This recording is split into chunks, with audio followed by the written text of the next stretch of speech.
As pessoas, eu acho que antigamente, Nath, associavam tudo a uma depressão. E não é, né? Infelizmente. A gente vai falar agora sobre o burnout. Burnout, exatamente. E para isso estamos recebendo então a Sara Mazaro Zogby, falei certo? Especialista em terapia comportamental. Hoje ela atua principalmente no atendimento com crianças, adolescentes e adultos, sempre promovendo um cuidado ético, humanizado e baseado em evidências. E hoje a gente fala um pouquinho sobre burnout, essa palavra que parece tão difícil, mas que quando a gente consegue entender e conversar sobre o assunto, a gente consegue também destabilizar tudo isso. Uma ótima manhã para você. Muito obrigada, é um prazer estar aqui com vocês, agradeço muito o convite, é uma honra poder conversar de um assunto tão em alta, tão difícil e tão importante ao mesmo tempo, né? Com toda certeza. Pois é, burnout é uma síndrome aí do esgotamento físico-mental. Quais são os primeiros sintomas que as pessoas que estão nos ouvindo precisam ficar atentas e associar à doença? Sim, então, é interessante a gente trazer um pouquinho dos dados também que a gente tem atualmente, né? Desde 2021, a gente teve um aumento de 800% nos casos no mundo, mas o Brasil é o segundo maior país, né? Com mais casos no mundo todo. E é interessante a atenção, né? Desde a pandemia, é um cenário que vem se tornando cada vez mais propício. Depois, né, de um tempo de isolamento, imerso em muita tecnologia, isolamento social, enfim, e privação de momentos, de atividades, a gente vem vindo um número crescente e uma sensação de perda de controle, né? Os principais sintomas, eles vêm de forma muito silenciosa. No começo, vem aquele cansaço constante, uma perda nos interesses, uma perda no prazer das atividades. Então, antes, algumas atividades que eram motivadoras, que eram prazerosas, começam a perder o impacto, perder a importância, o momento com os amigos, aquele churrasco no final de semana, o futebol, enfim. E é uma questão meio silenciosa, a gente não percebe muito. E quando a gente percebe, quando a gente se dá conta, sem prestar muita atenção, não tem nem vontade de levantar da cama mais, a vida começa a perder o sentido, mas é bem importante notar que isso acontece de forma gradual, né? E começa como se a gente começasse a se apagar com o passar do tempo. É mais ou menos assim o início. Sara, esses sintomas que você reportou me parecem muito com sintomas de depressão. Como o Thiago mesmo mencionou, antigamente a gente não nomeava tudo com nomes específicos. Qual que é a principal diferença entre a síndrome de burnout e a depressão? Bom, a depressão ela é um dos grandes sintomas da síndrome do burnout, né? Então, assim, ele está associado principalmente a uma sobrecarga muito grande, essa questão do esgotamento, de não conseguir mais sentir prazer, de um estresse muito grande, um acúmulo de funções, né? Então, assim, antes... há anos atrás, por exemplo, né, a gente tinha uma dinâmica diferente do trabalho. Com o passar do tempo, e principalmente depois da pandemia, foi se perdendo aquela divisão entre quando termina o trabalho, quando chega em casa, quando é o momento livre. Então, o celular, o contato, a mensagem, a resposta, a ligação, isso começa a estar presente 24 horas por dia, não existe mais uma divisão. Né? As mulheres elas acabam sendo um pouco mais afetadas, 70% dos casos são femininos, né? Justamente porque tem um acúmulo também das funções de casa, do trabalho, dos filhos, do cuidado com a família. Então, isso começa, esses sintomas da depressão, eles são um dos fatores que compõem esse quadro, que tem um nível de estresse agudo, um nível de ansiedade aguda, né? Então, é um combo muito grande que no início parece só um cansaço, né? Parece só um desânimo, mas aí ele vai se encorpando, se intensificando com o passar do tempo. Pois é, e a doença ela vem acendendo um alerta, né, principalmente para as empresas, já que justamente houve aí um crescimento de 823% em 4 anos em afastamentos por burnout, de acordo com dados da Previdência, né? Então, Sara, isso é uma coisa séria em que as empresas, principalmente, elas têm que ficar atentas, né, aos sintomas, aos sinais em que seus funcionários vão demonstrando ali no dia a dia. Sim, hoje a gente tem a ANR aí, né, e está sendo implementado, a gente tem um processo gradual aí de implementação, em que as empresas vão ter um tempo para fazer um estudo sobre quais fatores, quais hábitos, quais comportamentos naquela empresa podem contribuir para um burnout do seu funcionário, né, do seu colaborador. E nesse processo de implementação está sendo estudado quais são os principais pontos de vulnerabilidade, né? E o assédio, né, moral no sentido de pressão, excesso de funções, acúmulo de funções, essa divisão da carga horária, né? Tudo isso são fatores que vão contribuindo para, com o passar do tempo, o funcionário se sentindo cada vez mais pressionado a perder ali um pouquinho a mais do seu horário, perder um pouquinho a mais do seu tempo livre, para resolver algum problema, para resolver alguma demanda, para estar em contato com os colegas, enfim. São pequenos detalhes que, no final, quando vão sendo somados, acabam formando esse quadro tão complicado. A senhora mencionou sobre a questão das mulheres, né? E tem um dado do IBGE que diz que mulheres ganham menos que homens em 82% das áreas. A questão de uma menor remuneração e a responsabilidade que essa mulher tem saindo dali, isso também pode ser um agravamento ali da doença? Certamente, né? As mulheres, elas acabam tendo esse papel social construído socialmente em que acabam recebendo muito mais essa função do cuidado, né? Em casa, com a família, com os filhos, com os pais, com os familiares.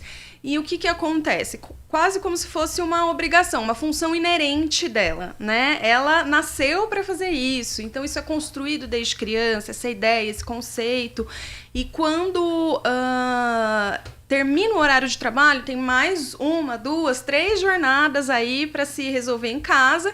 E esse é um ponto que não é muito observado e que ele é tratado como natural, né? Ele foi naturalizado, então ele não tem sido questionado recentemente, né? Mas essa desigualdade no ambiente de trabalho, essa ideia de que a mulher ela é naturalmente mais propícia ao cuidado e que essa é uma função que deve ser atribuída a ela sempre, acaba sobrecarregando muito mais. E essa desigualdade, às vezes, uma falta de valorização em todos esses ambientes contribui também, né, para essa sensação de que eu estou fazendo muito mais, mas isso não vale nada, isso não significa nada, é só a minha obrigação e vida que segue, aí os dias vão se passando e esse acúmulo vai acontecendo. Ô Sara, e a gente sabe que a faixa etária, né, de idade das pessoas mais atingidas está entre os 30 e os 49 anos, que são esses profissionais com mais experiência no mercado. Mas vem acendendo o alerta, porque a gente vê que também os jovens em início de carreira, eles vêm apresentando alta também de incidência sobre o burnout, né? Essa, na verdade, é uma responsabilidade da cultura em que nós estamos sendo inseridos. Como eu falei no começo, né? Depois da pandemia, as dinâmicas mudaram muito. Então, o ambiente de trabalho ele não é só mais físico, agora ele é digital, né? Isso quando existe o físico ainda, mas na maior parte do tempo é digital. Sendo digital, esse ambiente de trabalho, não existe um fim, não tem um limite. Que horas é que eu saio do meu WhatsApp para parar de responder mensagem, parar de resolver problema, resolver BO, que hora que as pessoas vão parar de me chamar, e isso acaba acontecendo de forma indiscriminada no ambiente de trabalho, né? Então, você, hoje, né, a geração Z chegando aí, questionando um pouco né, os padrões, o funcionamento do mercado, porque a gente acabou sendo imerso nisso sem perceber, então se tornou natural. Não existe, né? Você tem que estar disponível 100% do tempo. E com as pressões da economia, com várias mudanças, são muitos fatores que vão compondo tudo isso e que tornam a entrada no mercado de trabalho mais desafiadora para quem está chegando, né? Então, quem já está há um tempo está começando a ficar cada vez mais sobrecarregado e quem está chegando já está chegando num cenário de muita sobrecarga, de alerta muito grande. Sara, o afastamento por burnout, ele é a melhor solução? Porque vai ter uma volta, e nessa volta esse ambiente de trabalho não mudou, essa dinâmica não mudou. Como esse paciente volta? Como que é essa reintrodução no mercado de trabalho depois do afastamento? É aí que entra uma polêmica muito grande, né? Quando o paciente chega na terapia com sintomas, e normalmente o paciente ele não identifica esses sintomas. Quem identifica é o terapeuta, justamente por ter um início muito silencioso, né? Só se parece, perdi um pouco do prazer da vida, mas tudo bem, quando na verdade esse quadro ele está sendo evoluído. E aí tem um questionamento, né? Até que ponto a gente tem que ensinar as pessoas a tolerarem mais e mais e mais o desconforto, e até que ponto é preciso mudar o ambiente, né? Nem sempre a pessoa tem que ser resiliente sem limites, né? Então eu vou entrar na terapia para eu aprender a lidar com esse estresse e tolerar cada vez mais e mais e mais. Isso é inviável, é insustentável. E é aí que entram as NRs, né? Promovendo aí uma possível mudança nesse ambiente. Em muitos momentos é preciso mudar o ambiente, senão não tem como reverter o quadro. Ele vai se agravando cada vez mais. E aí, falando um pouquinho sobre os tratamentos, fazer terapia, que mais a pessoa com sintoma da doença pode estar fazendo para poder tirar essa tensão, toda essa situação, amenizar a tensão, né, o momento que ele está passando, porque a gente sabe que é uma doença que é bem delicada, e o profissional com burnout, ele pode voltar um tempo depois a trabalhar sem ter, digamos que, essa síndrome, esse medo de ter de novo? A reincidência, ela sempre pode acontecer, né? Quando a gente chega na terapia, normalmente as pessoas chegam tão sobrecarregadas, tão cansadas, que elas querem sair do emprego, né? Eu preciso sair porque parece ser a única solução possível. Hoje em dia, a terapia que tem maior evidência científica de funcionamento, né, é a terapia cognitivo-comportamental. Essa abordagem, ela é a mais eficiente no momento, né, nos estudos atuais. E quando a gente chega, primeiro passo é a identificação, é perceber o que está acontecendo, ajudar a pessoa a conseguir tomar consciência, né? Estudar um pouco o funcionamento dela, estudar um pouco a história de vida dela. Então, esse processo inicial, ele é um pouco mais demorado, não é tão instantâneo, não é tão rápido assim, né? E depois que a gente identifica quais os comportamentos que estão trazendo maiores problemas, quais os comportamentos que precisam ser mudados, a gente também identifica ali na história de vida da pessoa o que ela aprendeu para funcionar, para tolerar, como que ela chegou nesse funcionamento atual, baseado em toda a história, em toda a vivência dela. Então, depois a gente começa a trabalhar, às vezes, com a necessidade de um tratamento farmacológico também. Então, na maior parte dos casos, precisa entrar com remédio. Isso também acaba sendo um tabu, porque, né, as pessoas sentem como se, comecei a tomar remédio, então fui derrotado. Não consegui sozinho, não sou forte o suficiente. E acho que é uma discussão que a gente precisa trazer também. Porque a medicação, ela vem para nos ajudar, né? Na realidade que a gente vive hoje, eu sempre falo, né, que a gente está num ano, assim, pós-pandemia, 100% digital, num ambiente que nunca se viveu antes, né? Então, ninguém é obrigado a conseguir superar nada sozinho. Ou, assim, a gente precisa sempre trazer em questionamento também essa ideia de que, se eu preciso de ajuda, então eu sou fraco. Se eu preciso de remédio, de terapia, então eu não dei conta, né? Porque esses recursos estão aí justamente para a gente conseguir se ajudar. E aí o trabalho ele é no sentido de trazer de novo prazer na vida, nas atividades que eram importantes, no contato com os amigos, com a família. E normalmente as pessoas chegam, né, relembrando esses momentos. Existiu uma época em que eu tinha vontade de sair com os meus amigos, de passar tempo com a minha família, de jogar futebol no final de semana. E o objetivo da terapia é que a gente consiga trazer de novo essa qualidade de vida, essa leveza, essa tranquilidade. E no meio do caminho, for preciso, né, um tratamento farmacológico, ele vai ser muito bem-vindo, vai ajudar bastante.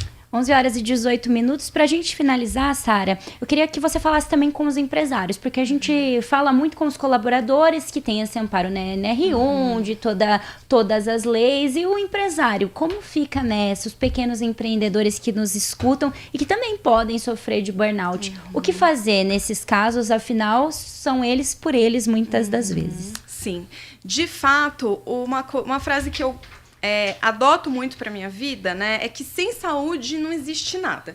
Sem saúde física ou mental não existe empresa, não existe trabalho, não existe esposa, marido, filhos, amigos. Não existe vida sem autocuidado. Se a gente não priorizar a saúde, né? Eu sei, assim, eu também tenho uma empresa, então eu sei que no dia a dia é incêndio, é correria, é desespero, tem que resolver, tem prazo, mas se a gente não organizar as prioridades e parar um tempo e falar, não, eu vou precisar voluntariamente mudar um pouquinho a ordem dos acontecimentos da minha vida, a gente perde tudo, né? Aí não tem mais empresa, os seus funcionários não vão conseguir se manter nessa empresa, né? Esse lucro que parece que a curto prazo vai ser relevante, a longo prazo ele vai ser perdido, porque não vai ter ninguém saudável mentalmente ou até fisicamente, porque quando a gente tem um quadro de burnout, a gente começa a ter vários outros problemas de saúde decorrentes disso. Né? Então, não vai existir ninguém saudável para usufruir dos frutos dessa empresa, desse trabalho. Muito bem, 11 horas e 20 minutos, falamos aqui sobre o burnout com a Sara Mazaro Zogby. Ela que é especialista em terapia comportamental, nos deu uma aula aqui sobre esse assunto tão importante e que está sempre em alta. Ô Sara, muito obrigado pela sua participação. Eu que agradeço o convite, foi uma honra estar aqui. Espero que a gente possa estar aí para ajudar tantas pessoas atualmente precisando desse suporte. Com certeza. A Sara que pode voltar a qualquer momento tendo atualizações sobre esse tema tão importante, né, Nath? Com toda certeza. Sara, suas redes sociais, para quem quiser acompanhar também o seu trabalho por lá. Certo. O meu Instagram é sara.z. Não, desculpa. Acho que é Sara Z. Me confundi aqui. saraz.pc. Isso, saraz.pc. Isso aí, 11 horas e 21 minutos. Vamos para nossa última pausa. Voltamos em instantes.